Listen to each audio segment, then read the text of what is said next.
The Constitution is divided. There are roles specifically for the General Secretary, i.e. A member cannot resign the union unless it goes through the General Secretary. Minutes have to be taken by the General Secretary. Motions, if you call, an EGM needs to be called, or an AGM or a BGM needs to be called through the General Secretary. Motions need to be passed through the General Secretary. There are 30 particular rules within the rules and constitution of the GGCA that are the specific role of the General Secretary, which are divorced from those of the committee.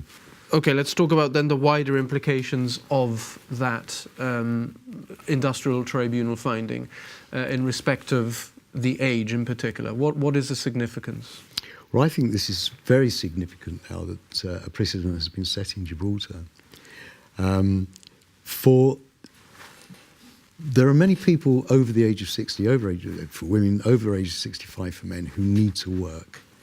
I, for one, didn't prepare for my old age with a pension. There are many others like me.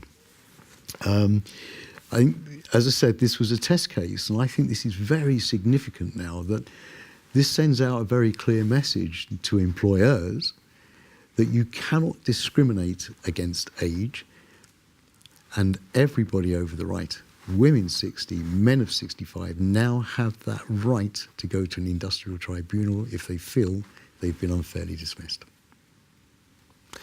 Okay, and what's the nature of your work with the government?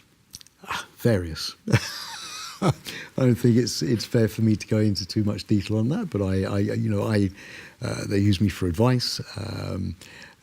Pensions, actually. Part-time, consultant? Consultant, on a consultancy basis. In fact, pensions was for the private sector was something that I was tasked with. Okay, so you're working, in effect, as a consultant for Fabian Picardo, the man representing... well, for Fabian Picardo's government. For the government of Gibraltar. Yes. I work for the Chief Secretary, with the Chief Secretary's office. So do we read anything into the fact that the man on the opposite side in the industrial tribunal, the person defending the GGCA, was Sir Pita Khurana?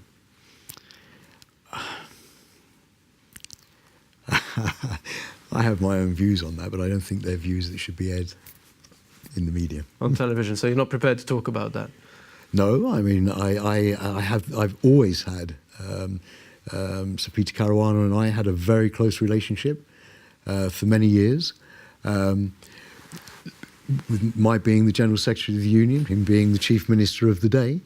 I don't want that close relationship to be misconstrued in any way. I represented civil servants, and you negotiated with the government of the day. And we did that very amicably at the time.